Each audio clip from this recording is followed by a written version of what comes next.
See, I told you. 얘기했어요. See, 봐라. 내가 얘기하지 않았냐라는 건데 지금 하루 만이에요. 아니, 하루도 안 걸렸어요.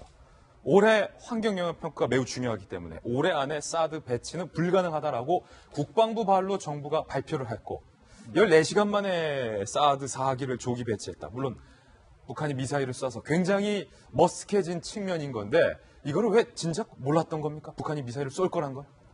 그러니까 지금 정부 설명이 좀 약간의 이해가 안 되는 측면이 있어요. 그러니까 미사일을 28일 밤에 11시 40분 가량에 쏘았는데 이틀 전에 우리는 미리 아까 자강도에서 쏘는 거를 알고 있었다, 보고를 받고 있었다고 하는 거를 이틀 전에 그랬다면은 그러면은 28일 날 일반 환경 영향 평가를 거쳐 가지고 사드 배치의 최종 그 여부를 결정한다라고 왜 그런 발표를 했느냐 이거죠. 그래서 만약에 청와대 설명대로 이틀 전에 미리 자강도에서 쏠 거를 인지하고 있었다면 사드 배치 없다. 이걸 왜 발표했느냐 이런 거예요. 예, 그러니까 사드 배치 없다고까지는 아니었지만 28일 오전 10시 반에 국방부 브리핑을 통해서 일반 환경 영향 평가라는 건 뭐냐 하면 소규모 환경 평가는 이미 거쳤습니다. 근데 주민 공청회라든가 이런 것까지 다 거쳐야 되기 때문에 보통 10 내지 15개월이 걸리는 겁니다. 그러면은 우리가 해석하기에 연내 배치는 사실상 이제 물 건너 갔다. 빨라야 내년이다. 이런 식으로 돼 있는데 그걸 10시 반에 그걸 발표를 했는데 그날 밤 11시 40분 가량에 북한이 그거를 자강도에서 장거리 미사일, ICBM급 장거리 미사일을 발사 도발을 했고 그 다음에 새벽 29일 오전 1시에 소집된 국가안전보장회의에서 문 대통령이 그거를 2기 이미 배치된 2기 외에 4기를 배치해라 했는데 14시간 내지 15시간 만에 바뀐 거죠. 바뀐 건데 이렇게 바뀌는 게 보면 참 이 국방부라든가 여기 전문가 잘 계시지만 외교 안보라는 거는 그 일관성이 굉장히 중요하거든요. 일관성이 중요하다. 예. 그래서 오락가락 하는 거로 비춰지면 안 되거든요. 일관성. 그래야 미리 제대로 알고 있었구나. 그리고 그런 걸 대비할 수 있구나 하는 믿음을 준다는 측면에서 상대에 주는 그런 것도 있고 국내용 메시지로도 굉장히 중요합니다. 일관성이. 근데 제가 이 사드 이 배치 문제에 대한 문정부의 문 대통령의 입장을 한번 변화를 좀 봤어요. 입장의 변화를 한번 세보셨다. 해봤더니 한 5번 가량이 되는 겁니다. 사드에 대해서만 5번 그러니까 바뀌었다. 완전히 정반대로 바뀐 건 아니지만 소위 말해서 한미 동맹의 결정을 존중해서 배치한다라는 쪽의 뉘앙스를 그런 무게 중심을 둔 거하고 그다음에 절차적 정당성을 중시하는 발언을 이게 약간씩 왔다 갔다 하는데 대선 과정에서는 전략적 모호성. 그다음에 취임 직후에는 어떤 입장이었냐면 절차적 정당성을 처음에 취임 직후니까 강조하는 쪽으로 하면서 거기에 4기 이미 배치된 2기 외에 4기가 발사된다는 보고가 누락된다 할 두고 충격적이라고 대통령이 언급했다. 예. 이런 식으로 해다. 그다음에 한미 정상회담 6월에 그 전후에는 어떤 이야기를 했냐면은 동맹의 결정을 존중한다 그러고 하면서 환경 영향 평가로 늦어질 일은 없다라고 했다가 바로 28일 오전에 국방부 발표는 일반 환경 영향 평가를 끝난 뒤에 최종 결정한다. 또 바뀌었다가 했다가 바로 29일 새벽에 4기를 추가로 배치한다 해놓고 이제 그거를 설명을 임시로 했습니다. 임시로 추가 배치하는 것이다. 라고 했기 때문에 최종 결정 여부는 또 남겨놓고 있습니다. 그래서 그게 몇 번 바뀐 겁니까? 5번 가량의 정반대로 바뀐 건 아니지만 방향이 조그마한 그네처럼 약간의 무게중심이 바뀐 게 5번 가량이 된다는 겁니다. 예. 이 5번 바뀐 거에 대해서 역시 정치부장 출신이라 히스토리를 쭉 꿰고 있어요. 야삼당은 뭐라고 밝혔을까요?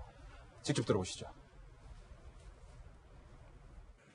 도발 하루 전날 사드 배치에 대해 일반 환경 영향 평가 방침을 발표해 연내 사드 배치를 무산시킨 점은 책임을 물어 마땅한 일입니다.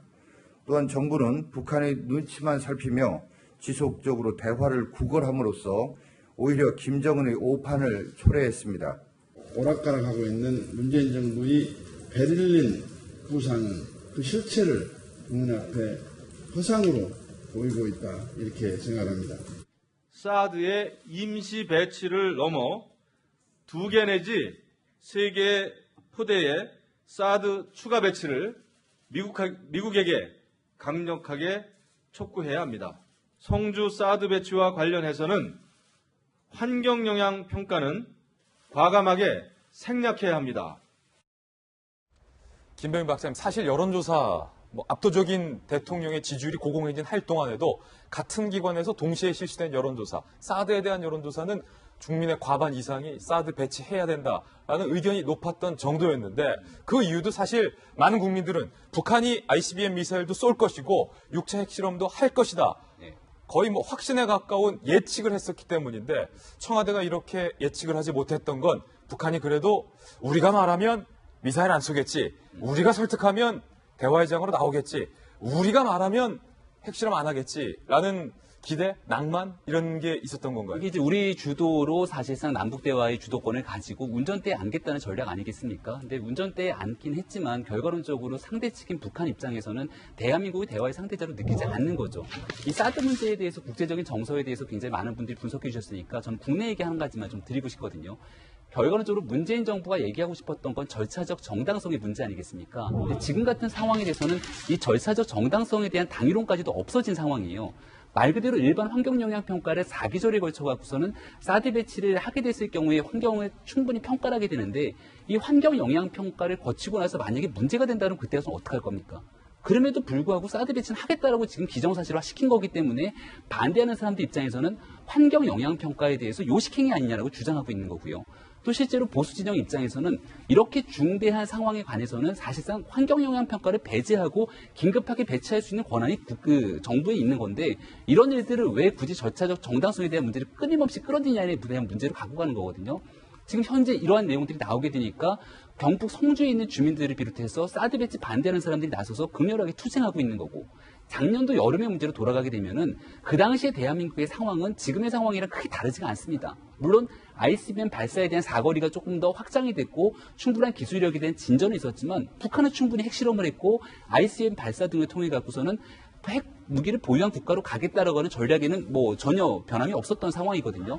그런 과정들을 보게 됐을 때 과연 문재인 정부 입장 그리고 과거의 더불어민주당이 나서갖고서는 사드라고 하는 무기 자체는 효용성이 없다고 주장했던 사람들도 있었고 이 문제를 가지고 배치해서는 안 된다고 하면서 중국을 찾아갔던 대한민국 국회의원들이 있었던 거고 작년 여름을 생각해봐라. 그렇죠. 그리고 작년 여름에 경북 성주에서 사드는 죽어도 안 된다고 결사투쟁했던 주민들을 향해서 같이 가갖고서는 사드가 안 된다고 목 놓아 얘기했던 분들이 계신데 그럼 그분들은 이제 와서 이 상황을 어떻게 설명할 거냐는 겁니다.